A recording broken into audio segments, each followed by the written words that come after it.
Commission special call meeting to order today. This has been identified as a cemetery workshop, and that's what all of our conversations will be about. And I want to welcome you all to this meeting, and I also want to thank the members of the cemetery committee for all the work that you all have done, that you are doing, and that you will continue to do for us, hopefully in the future. And we hope that once we get this document approved, that your work will get a little easier for you, and it'll also get a little easier for the staff because of the work that you all have continued to do. So with that said, I'm going to turn the meeting over to our city engineer, Mr. Josh Morgan. Thank you, Mayor. I want to apologize up front. I'm a little under the weather, so I'm going to struggle through this best I can. I might lose my voice at some point. So I'm going to try to keep my speaking to a minimum and hopefully get through this pretty quick. So just to kind of recap how we've got here today pretty quickly, we brought an initial set of rules and regulations to the commission back in, I believe it was March of this year. You know, we had some feedback from the public that we were being a little too strict with them. So we did a 90-day public input period where we put it on our website and got input from the community. Got those comments, met with the cemetery committee to review those. So I think we had around 100 comments, mostly in the realm of, you know, don't restrict what we're doing here, don't let us grandfather things in, those kind of comments. So the cemetery committee, we went back and we looked at it, and so some of the things that we had prohibited previously in the earlier draft this year, such as statues, benches, other decorations, the flower beds themselves, we rewrote the rules and regulations to allow those if what we're calling an exemption permit form is completed. So, and the purpose of that is really to create a dialogue between the city and whoever is tending to that grave, because a lot of times we don't even know. We have no way of knowing who's actually doing the decorating of that grave. So that will open the dialogue there.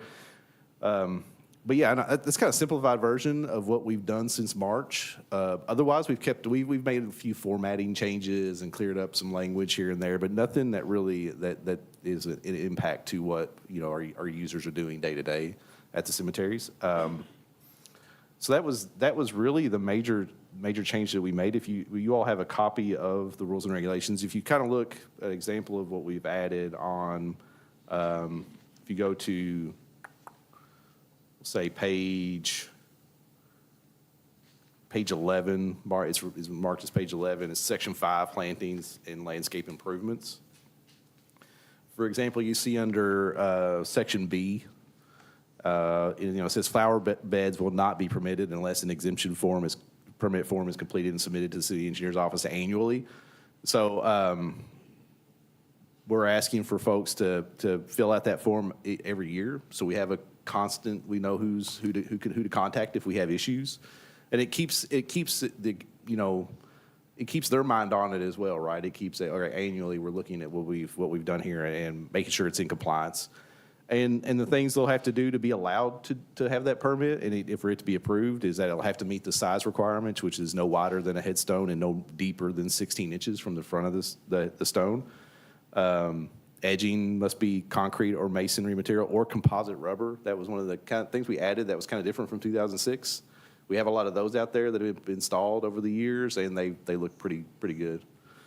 And then just making sure that generally whoever fills out that form is responsible for the maintenance of that bed. So that was the kind of the 3 bullet points you see under there that show the requirements to have that.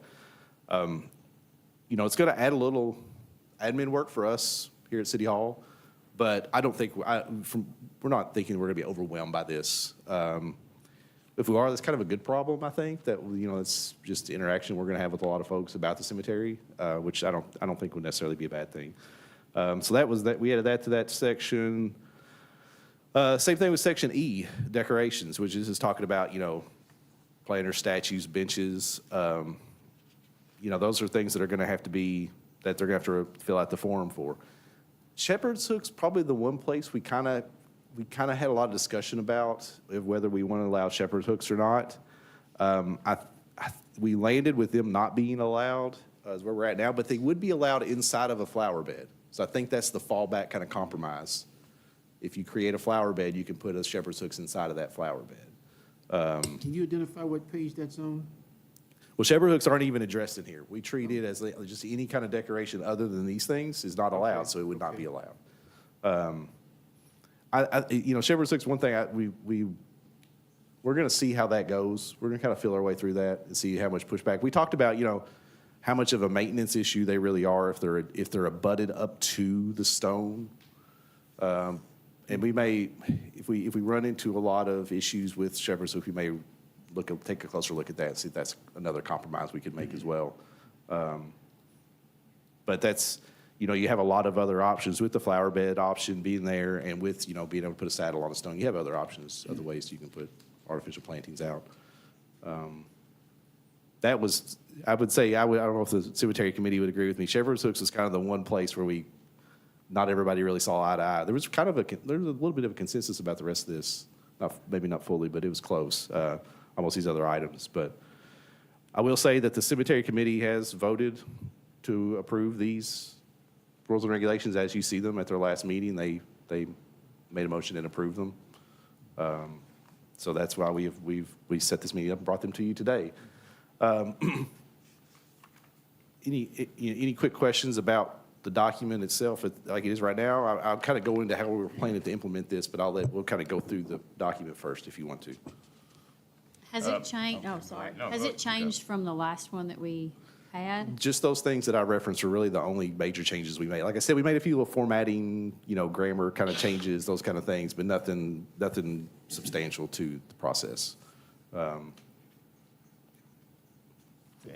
As I read it, anything that's grandfathered is allowed if you get the permit. Most everything's grandfathered. We took the grandfather languages out. Right. So you'll just have to get it. You'll just fill out an exemption permit form now. Okay. Like you'll still have to. Everybody will have to do that. And that's what even Jenna and I downstairs. We've been working on a draft kind of permit form, and we even separated those out into two different sections. If it's existing, you fill out this section. If it's new, section. Mm-hmm. Because I think the way we worded this is that you could add new flower beds, benches, those kind of things with a form, but you can't add new plantings. We don't want anybody coming in and adding new shrubs and trees. Those are hard to contain once they're in the ground. But we will grandfather in old plantings, so trees and shrubs, if you fill out this form and you maintain them. If you don't fill out the form and maintain them, then we're going to come in and we're going to pull them up. So that was the grandfather rule. That was really something that we were going to apply to these items but they'll still have to fill out a form and say, we're going to have this existing item here, we're going to keep here. And that's the same, they'll check that same box every year when they do this annually. They'll go in and say, hey, I still have these things. They exist, they're there, I want to keep them there, and I'm taking care of them. I'm assuming we can do that online, perhaps? Yes, we're creating the form online. Yep. Okay. And that's what we're working on. We're working on placards that are going to be, we're going to use some yard signs and some placards and stuff that we can put out at the cemetery that have a QR code people can scan, or a website they can go to, that they could fill out the form standing there at the gravesite if they have their phone with them. So, and we are making the form as simple as possible. Name, email, phone number, the item you had, the grave, the name of the person in the grave you're taking care of, and the item that's there, the type of item that's there. It's going to be a very simple form. That way it won't take more than 30 seconds to fill out, kind of thing. Okay. Let's see. Another question. I know it says, animals or pets are not allowed. Mm-hmm. Yeah. They're always out there, not on leashes. I don't know how you. Yeah, we've had a few discussions about that in the cemetery committee, past couple meetings. The enforcement is just really difficult. I think it's gotten, when we initially passed the rule to not have dogs in there, it got better for a little bit, and I think it's just like any time you do this, if you don't enforce it, it's just going to get looser and looser over the years. And we've just got to do another big push to try to tighten that up a little bit. But it's a difficult thing for staff to enforce. And it's difficult. I mean, after hours, we're not even, after our crews are usually down at the shop closing up for the day by 3 or 3:30 unless they had a funeral that afternoon. So, you know, it's really one of those things, it's hard for our staff to really stay on top of. But yeah, we'll try to do another push on that and see if we can clean that up.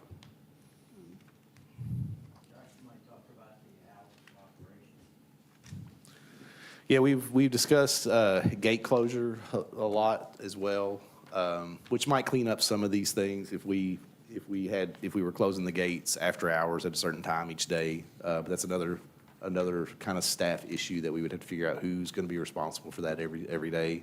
Because especially the way the cemetery gets used, you know, our staff usually could be there to open up at 8:30, which is a lot of times too late for some people, and then we're closing up at 3:30 or 4, which is too early.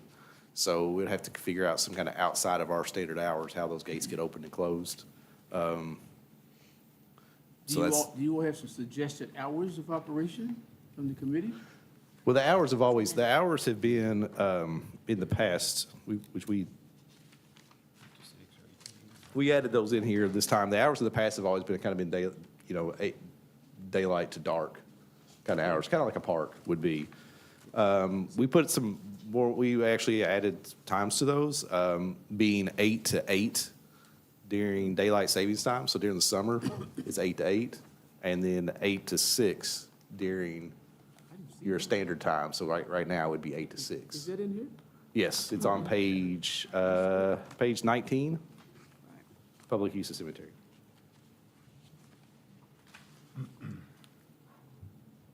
Page 19. We're gonna post that Yes.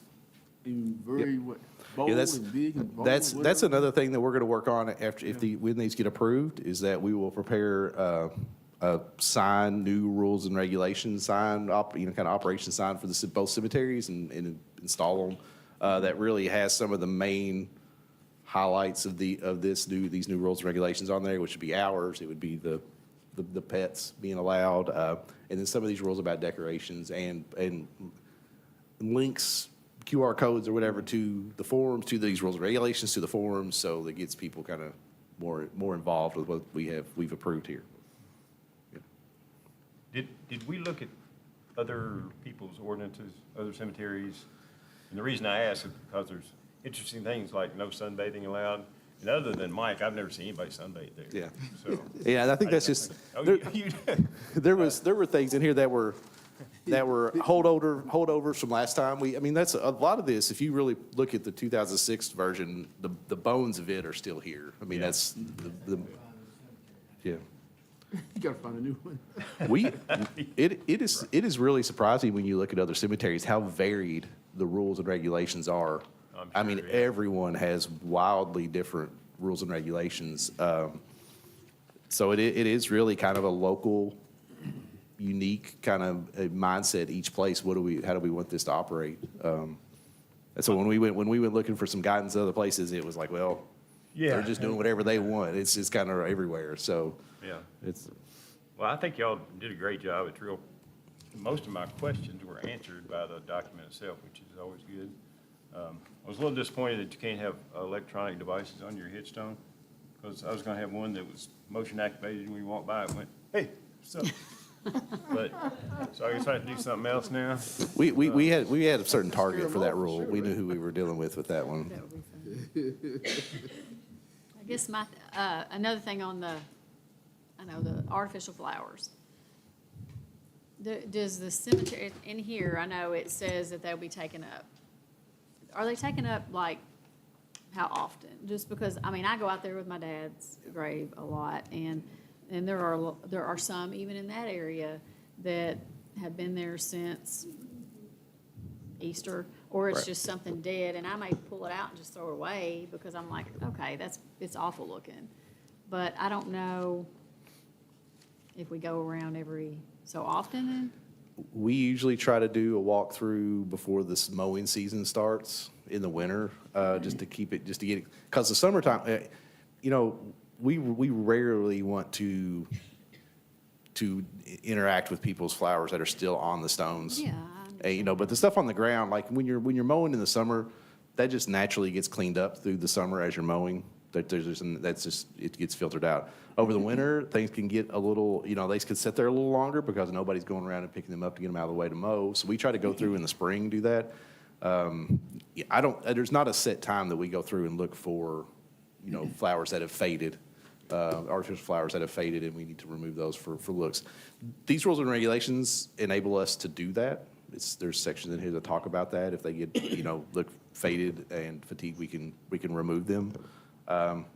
That's just a really touchy subject in the past when we've done that. And But someone did a nice cleanup right before Memorial Day and again right before Mother's Day. It was nice cleanup because, this was all being discussed, so I've sort of made a point of driving through a couple of them several times this year. And I look for those types of things that people complain about. And the shepherd's hooks, they're all over the place. To me, the best ones are the ones who are right behind the stone because they don't interfere with anything. But so we have been paying more attention. And somebody has been cleaning it up. Now, it might be down out there cleaning stuff off illegally, but it's been getting. They looked really good this spring. They really looked good all summer long. They really looked good. Yeah. Now we've had some people do some things, taking some things off illegally, but that's really not city employees, and we got accused of that. But some expensive stuff that was taken off, but closing the gate might prevent some of that as well. So basically, in here, it's just the changes, you can't, if you have a burial today, you can put artificial, you can put live flowers, you can't do beds or benches or any of that. you can if you fill out a form. So if you even have a new burial, you can? Yes, yep. Okay, Gotta get permission. Yes. okay.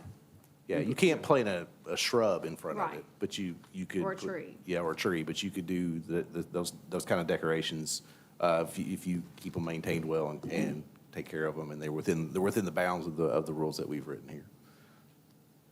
I think one of the key sentences in the whole thing is, it's on page 15, the last item, the intent of the rules and regulations is not to cause a change in any existing monuments.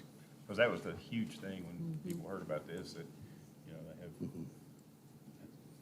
have, statue or something that's been there for years and years and years, and they thought they'd have to take it up. Yeah, and that's what made the grandfather rule what was so difficult was that it did a good job of allowing those things to stay, but it also made it really difficult to enforce in the future because you didn't know what was grandfathered in and what was not. It was just and then people would look around and see somebody else had this, well, then I can do that. So they were adding it. So it was a lot of, I'm hoping this form helps us kind of do both at the same, like we're grandfathering, but we're grandfathering with an extra step that, creates some interaction with the city. So that we always just know, hey, this is something that we're aware of. We know we know who to call if there's a problem with it. If something happens to it, we have an email and a phone number on file. Which I think that's going to go a long way just by itself. Yeah. Just having some contact info, because that's, like I said, a lot of times we don't even know. Especially if they come in on the weekends only or something, our staff never sees them. We don't know who's taking care of any particular gravesite. Yeah.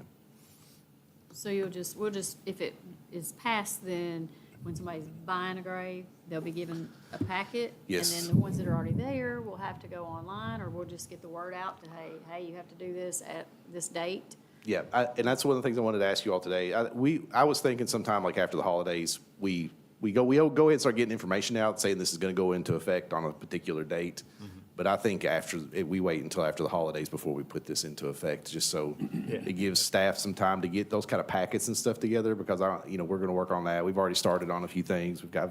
But it gives us time to get that ready. And also, the holidays are a hard time for us to start anything new like this. So I think, anytime after January 1st, we would probably be okay with implementing, but just give us a little bit of time. Yeah, and I'd say you want to get some new signage up before you start implementing Right. too. Yep. Make sure people have a chance to Yes. see the new signage and see the new guidelines. Yep. The Michael Smith Park, for example, that signage was up by the day we opened up the park, so everybody coming down for the first time. Right. Boom, here it is. Yep. Whether they abide by all of it or not, but at least we say we've got, the signage was up. Yep. You committee members, we got you off the back road, then you up front, you talking to us now. Anything y'all want to Yeah, You want to share it with us? Yeah.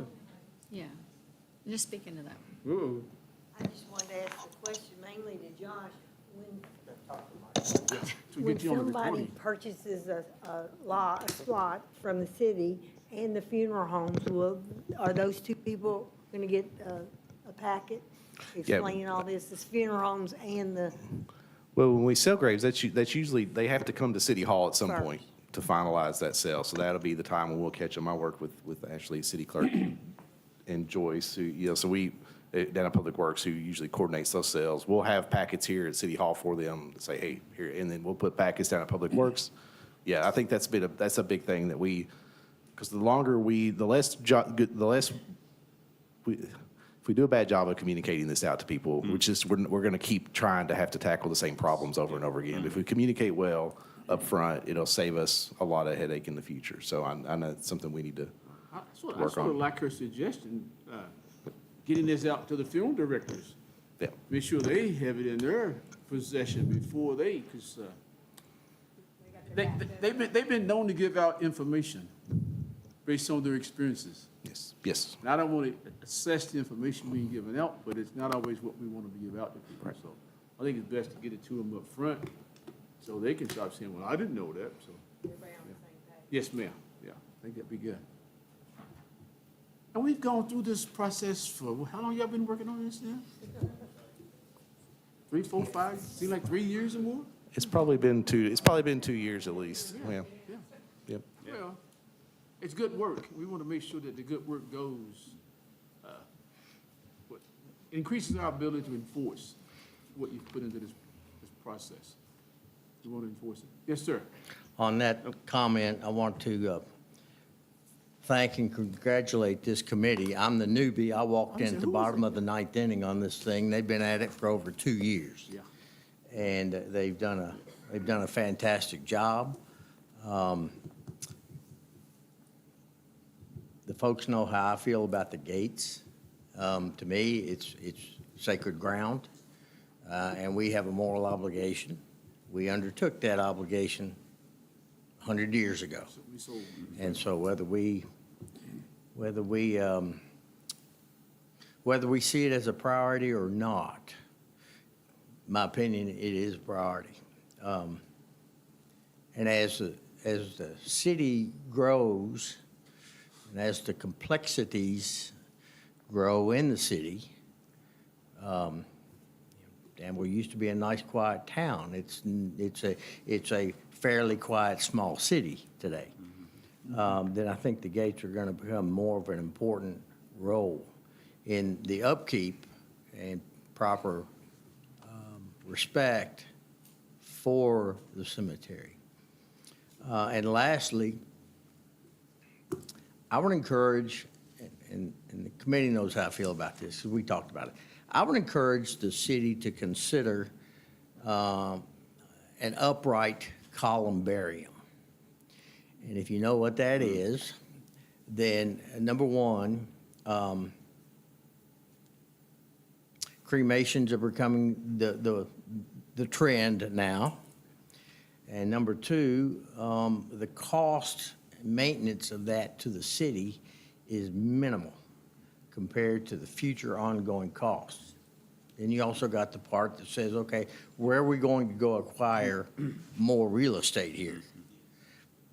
I think with an upright columbarium, minimal footprint, maximum effect, minimum upkeep. Thank you, sir. You didn't really identify yourself.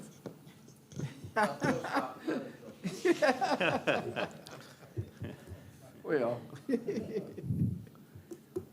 That kind of leads into the next kind of item I had on the agenda, which I wanted to talk to you all about, just to kick off of, we've been talking about a lot of items that are more kind of big picture items of how the cemeteries operate. And then we've been talking about committal shelters and columbariums and expansion or land purchases and kind of some big stuff that all kind of fits together in a way. If you kind of step back, if you're going to do one thing, it changes the decisions you make on the other item. So if you're going to buy land, you don't maybe not build a shelter. Like it's so The last cemetery master plan was 2006, I think, was what the one that was, same time we did these rules and regulations. Probably time for a new cemetery master plan. It's been 20 years, which would maybe, we could answer all those questions in one place with that document and give us kind of a, you know, starting point to move forward on all of these different items. I would want to kind of think about tackling that in 2026. But you said this was, we're going to get to the easy part for the committee. I actually think the committee's getting ready to do something more difficult with the master plan than they did with the rules and regulations. So, but I think it's time, when looking back, we were down, staff today, we were downstairs looking through that master plan from 2006. It's just out of date. There's really nothing in there that's really relevant now for us. Some of the stuff is in there has been done. The things that are in there that haven't been done are never going to be done because things have changed. So we really, it's time to revisit that. Because we talked about with the gates, you know, we really need to, all right, if we're going to close the gates, we're going to secure the cemetery, we need to fence in the back of the cemetery. Yeah. It's always been open. We've never had issues in the past. We've started to have some issues with that, depending on what happens with that land behind Bellevue Cemetery. So, you know, how we're going to run out of room in the next, you know, 10 to 20 years at both cemeteries. So there's a lot to tackle there. It's a pretty big project. I think we should do it in-house. I don't think we should hire a consultant to do that for us. I think all we get with that is some pretty pictures. The actual content of it is stuff that we can come up with on our own. We just got to do a good job with the public input and talk to folks about it. So that was another item, but I've kind of jumped ahead but we haven't finished the rules part yet. But I wanted to kind of point that out and throw that out there.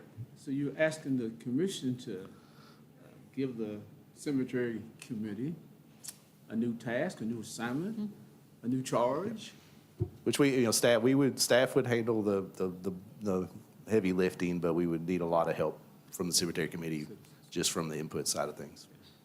I definitely think that needs to be done. I mean, if we've not had one since 2006, things change, and I think you need something. I don't know what it is, and again, you tried to bid out to get a shelter to put, if you're out there, that you can pull up, be under, something simple, and it was, the dollars were just crazy, It was- and I don't know, I don't know why it's Well- like that. But anyway, The cost was expensive, and also the number of plots that we're gonna lose. Yeah, that was an issue at Hilldale, is we were going to lose some plots, and that may accelerate us running out of space there.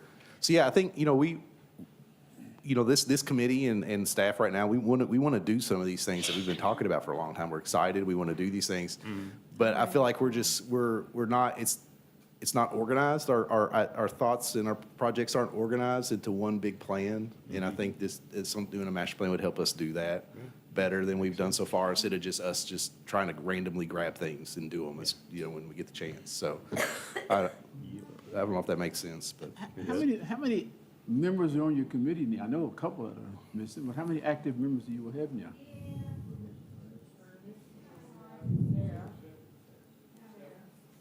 And you can have up to 9, or what's the number? Oh. Oh, I knew the mayor's an ex officio on all the committees, but that's a tough one there. But so there's 7 of you all? You think? yeah. All right. 7. You said it's 7? Okay, all right. Yeah. Okay, all right. Well.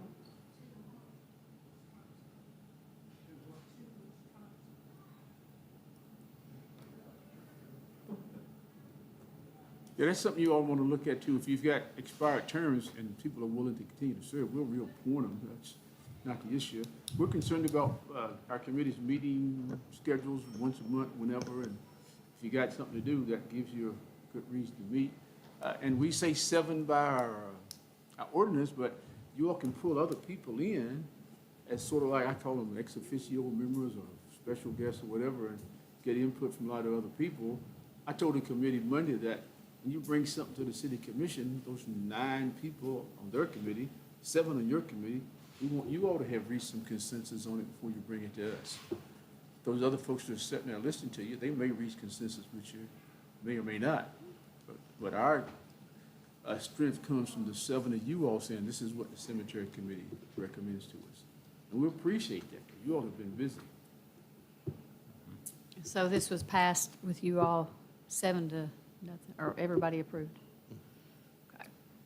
I mean, I like I think we should move forward with the master plan for sure, because we aren't gonna get there any quicker if we just wait. Yep. I mean, that's just my opinion. And Josh is asking me that, you know.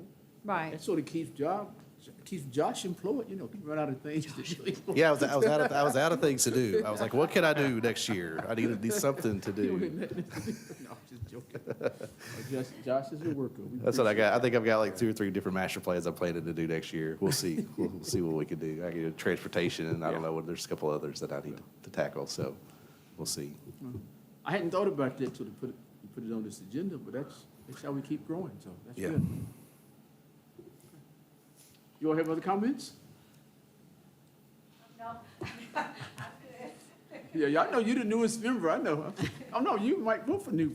He's not new, though, he's just. Well, And when do you all meet? At 2 o'clock. At Tuesday? Yep. At 2. Yeah, this committee, good, I'll compliment them. They're great attendance. That's good. This is the one committee I have that will actually like argue about things in the committee and talk about them and have different opinions and then discuss it and reach a compromise or, you know, and it's a very healthy committee that does a good job. So I appreciate that as staff. It makes life a lot easier for me, keeping me moving. it's like my brother Mike says, you know, that this is important work because if we don't take care of the cemeteries, people are gonna let us know real quick. Remember, I've been doing this for 15 years down here, then, and when I first got on, I said, man, what's all the fuss about the cemeteries? I thought the cemeteries were needed in this community. But there were a whole lot of things that people were concerned about them, so we've gone through that stage, and you all helped us get through that stage of understanding to where the community doesn't really have a lot of uproar and complaints about the cemetery, until you said you was gonna change something. Yeah. Right. Well, that was good, though. No, I don't hear anything much about the maintenance of the cemetery anymore. It used to be Yeah. topic number Yeah. 2 anyway. 3. Right. Okay. Other comments?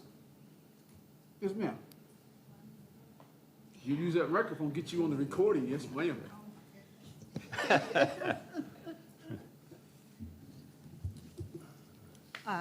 Linda Raines Warren, and Josh may kick me off the committee, but I just wanted to plant a seed as far as expansion is concerned.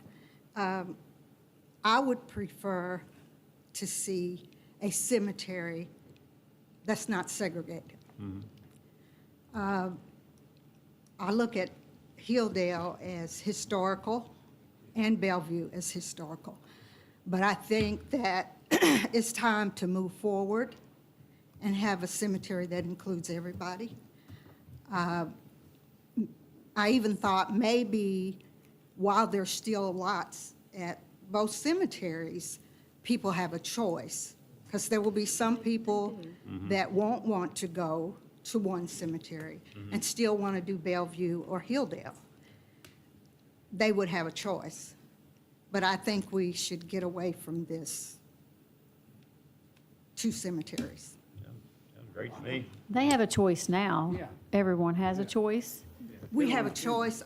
You would be surprised at the number of people that didn't realize that. I Oh, agree. okay, That so weren't getting aware the of that. communication out that, The communication, Well, well, okay. I don't know that it's necessary, but I think that there are some people who don't realize that it's okay if you want to be buried at the Bellevue. funeral homes, You right? know. So Right. Yeah, that's right. But Ms. Raines. that's just my 2 cents. Oh, I But agree. Ms. Yeah. Warren, I agree. I think the community would be excited about the fact that we ever purchased new land for a cemetery owned by the city or the county or both, that it would not be a segregated cemetery. I think we'd be dead on target with that. Yeah. I'd like to answer one of your statements. I can remember 15,000 are buried at Bellevue. There's maybe 4 African Americans in there. Yeah. People do have a choice. Yeah, when I was clerk, I remember a person came in and actually was buried at Bellevue, which I thought was great, you know, and everybody has a choice, but so many, Like don't choose, you know. That's right. I only know of one at Bellevue, but that doesn't mean anything. I can't keep up with it. Yeah. Josh, who's the sexton up there? If that's the right word. John Canasser is the cemetery superintendent. That was one of the changes that's different from this set of rules and regulations from 2006, is we had a cemetery sexton at that time, which is, cemetery sexton, the way we kind of viewed it was over not only the operations, but also the records and the selling of lots and scheduling of burials. We took those duties and kind of split them out. So John is the cemetery superintendent. He's kind of over the day-to-day operations, the burials and the maintenance. But record keeping came to City Hall, to City Clerk. The scheduling and lot sales and all that's down at the Public Works Garage with our executive assistant, Joyce, down there at Public Works. So that's why we don't really have a sexton anymore. Those duties were split out between. Just to highlight John, he's really taking this as a sincere responsibility. I really appreciate his viewpoint, his action. Doesn't he have somebody, does he have one staff member? Yes, Aaron Aaron works up there as kind of just an equipment operator. He helps him with the burials and everything, with the maintenance. You know, and that's the thing. We have good folks now that, you know, I think a lot of with the cemetery, to keep people from being upset about it, is just treat people with kindness and dignity when they're there, and listen to their complaints when they have complaints. And if you just treat people well, you'll head off most of the big blow-ups, and do a good job as well, which I think we have a group that does a good job.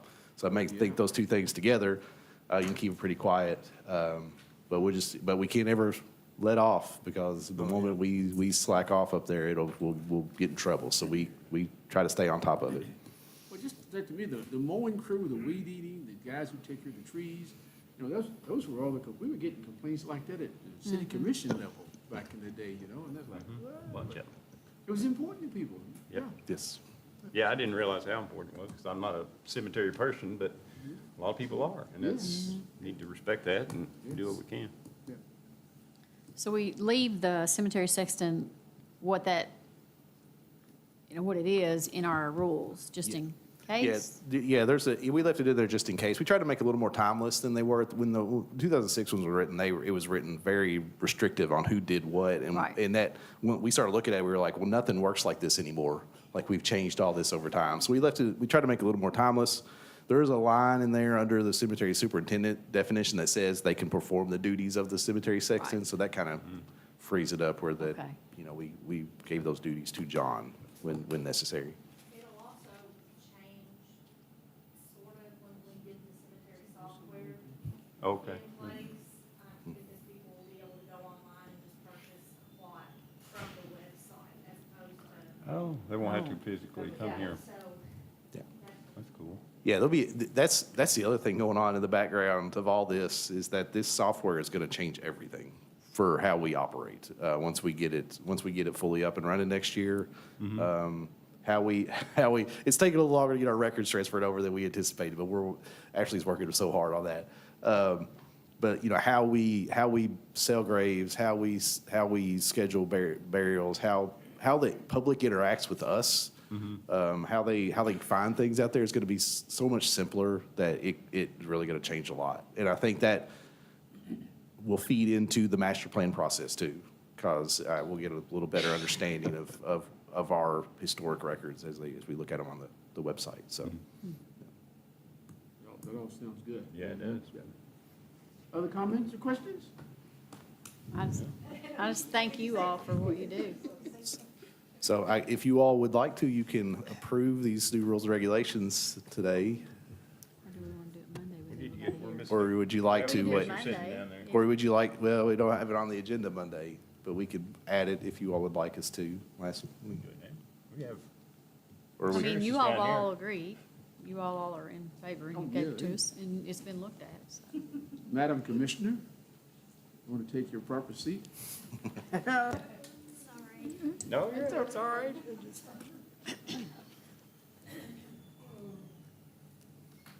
You're like Rick, you just kind of sneak in, quiet.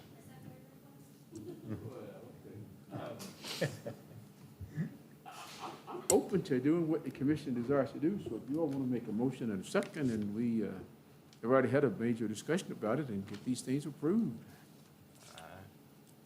Personally, don't see any reason not to. I would make a motion that we do approve the cemetery regs as presented to us today. Thank you, sir. Is there a second? Second. Thank you, ma'am. Any questions or comments? Hearing none, the chair will call for the question. All those in favor of passing the Danville, Kentucky Cemeteries Rules and Regulations, November 2025 version, say aye. Aye. Aye. Those opposed, motion carries. All right? Now the chair would like to entertain a motion to adjourn this special called meeting. Is that it? Unless you got something else. I do not. Unless we approve a master plan. Yeah. What's that? Wait on I that. said unless we approve a master plan. Well, we sort of, Who's not here? Yeah, we'll work on it. Where's Earl? that's right. Let's fire Earl. Oh, man. He was taking me on a road trip this afternoon, but I said, nope, I'm staying for this meeting, so, all right, All right. I move we adjourn. let's move it. Is there a second to adjourn? Second. Thank you, ma'am. All those in favor? Aye. Aye. Those opposed?